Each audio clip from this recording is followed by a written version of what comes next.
pinapakita talaga na adjustable at negotiable yung listahan nila ng mga tumanggap umano ng maleta, no? June pa nila unang nilabas yan.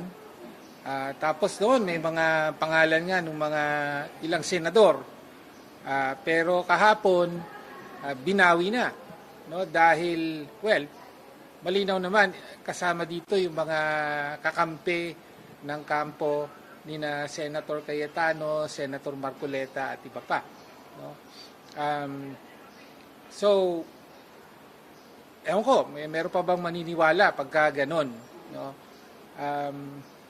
Unfortunately, ang dapat talagang tuunan ng pansin ay yung testimonya mismo ni Zaldico.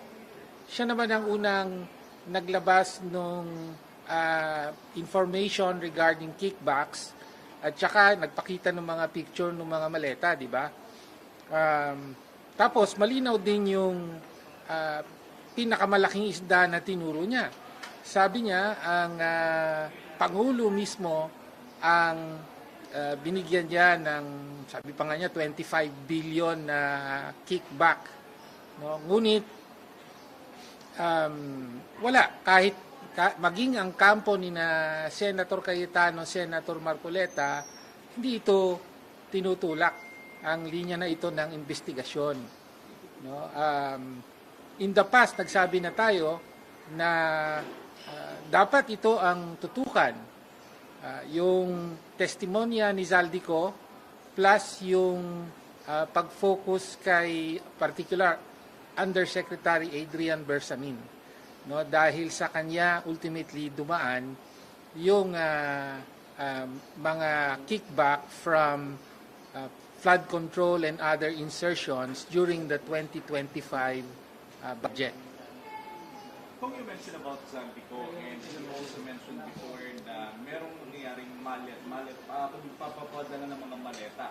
So definitely we believe na meron yung mga kickback scheme na pinapadala through maleta. Well, sabi ko nga, doon naman nagsimula yun, di ba? Sa mga nilabas na pictures ni Zaldico sa kanyang video statement along with pictures and some documentation. No, so ito ang dapat na tuunan ng pansin. Unfortunately, ginagamit yung testimonya ng 18 Marines, obviously manipulated para banatan yung mga target ng kampo ni na Senator Cayetano, Senator Marcoleta at iba pa. At malinaw talaga na hindi interesado sa pagpapanagot. No, kung hindi ginagamit bilang instrumento ng paninira for political purposes. Kasama dito, of course, yung yung tangka na i-discredit yung impeachment kay Vice President Sara Duterte. Kaya po sinasama dyan ang Bakabayan Black, no, dahil ang Bakabayan Black, lalo na nung nakaraang Kongreso, ang unang naglantad ng confidential funds, yung pagwalda sa confidential funds. No? Kung sa tingin niyo po, despite the inconsistencies ng statement po ng environment, merong portion dun sa kanilang mga sinasabi, yung possible totoo, and could lead us to another investigation po dito sa kickbacks. Sabi ko nga, ang dapat pagtuunan yung sinabi ni Zaldico.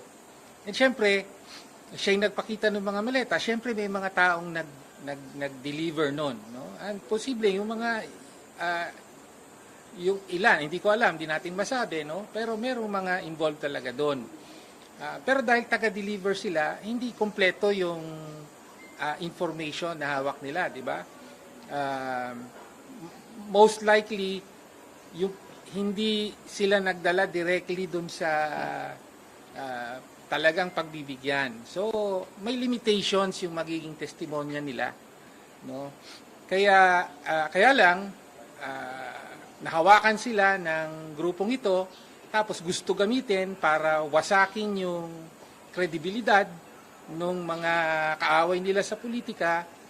Kaya ganyan na nangyayari, no? Yung maaring may katotohanan yung nalalaman at information ng 18 Marines, pero bahagya lang ito at ginagamit pa sa politika, kaya ngayon adjustable na, negotiable, no? Sa halip na makatulong para ma-pinpoint talaga sino yung mga dapat panagot sa corruption.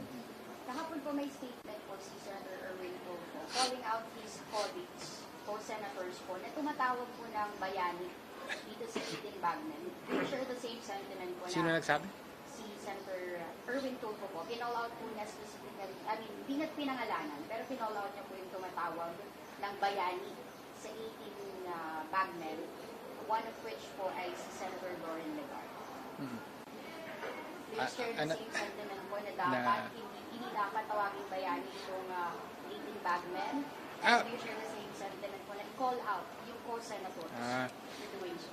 Well, ako tingin ko mas biktima sila, no? So, meron silang nalalaman, no? Dahil mga tauhan talaga sila ni Zaldico apparently, no? Pero ginagamit na ang nilang testimonya, no? At malino naman, hindi sila yung direktang pinasasalita, yung lawyer, tapos siya yung nag-a-adjust kung ano yung sasabihin. So, tingin ko mas hindi bayani kung hindi mga biktima, no, na ginagamit para sa sariling interes ng kampong ito sa paksyon ng Senado. So can we say kung nakakapanghinayang na sana kahit papaano may konting impormasyon magmumula sa kanila kaso na politika? Exactly. No, so sabi ko nga mukhang totoo naman na talagang tauhan sila ni Zaldico, no? At dahil doon syempre meron silang alam, no? So kung ano nangyari doon sa pinapa-deliver and so on and so forth, pero hindi buo yung nalalaman nila. Kaya lang ayun na nga, nahawakan ng isang kampo, tapos yan na, padagdag na ng padagdag kasi nga may mga objective, dagdag bawas, di ba?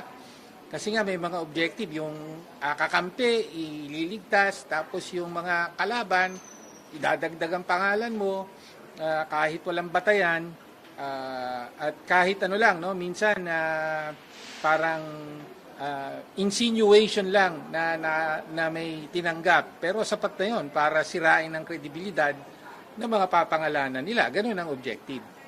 Kung what's your reaction for the 18 na letter? Since sila umaten sa Blue Ribbon hearing kahapon at umaten sila sa press con ni Senator Padilla?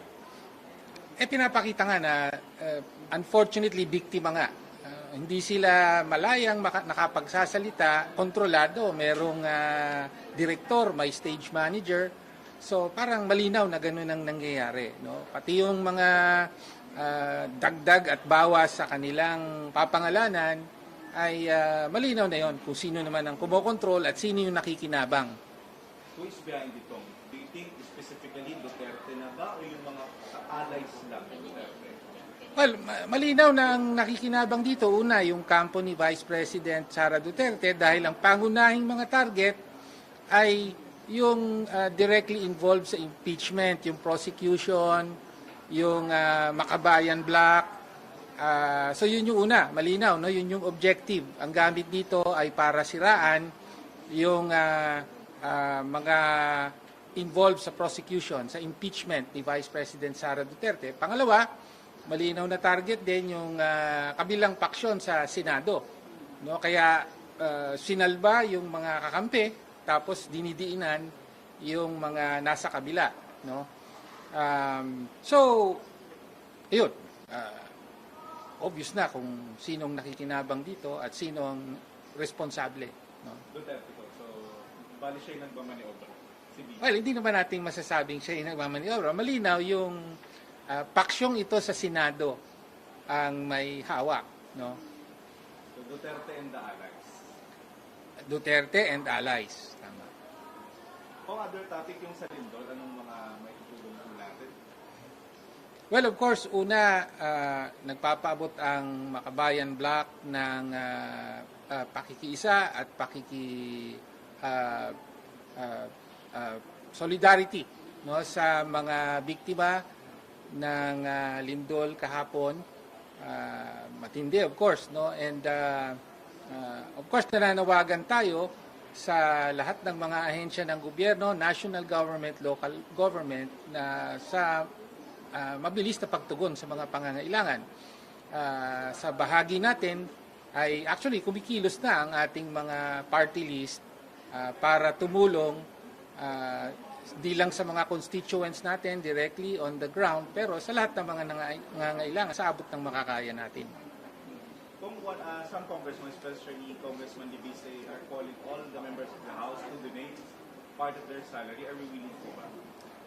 Of course, and in the past, ginagawa yan ng House, merong deduction sa members. So, we're always, of course, willing to do what we can. If ever kung magkano kaya? Hindi ko na alam exactly kung magkano.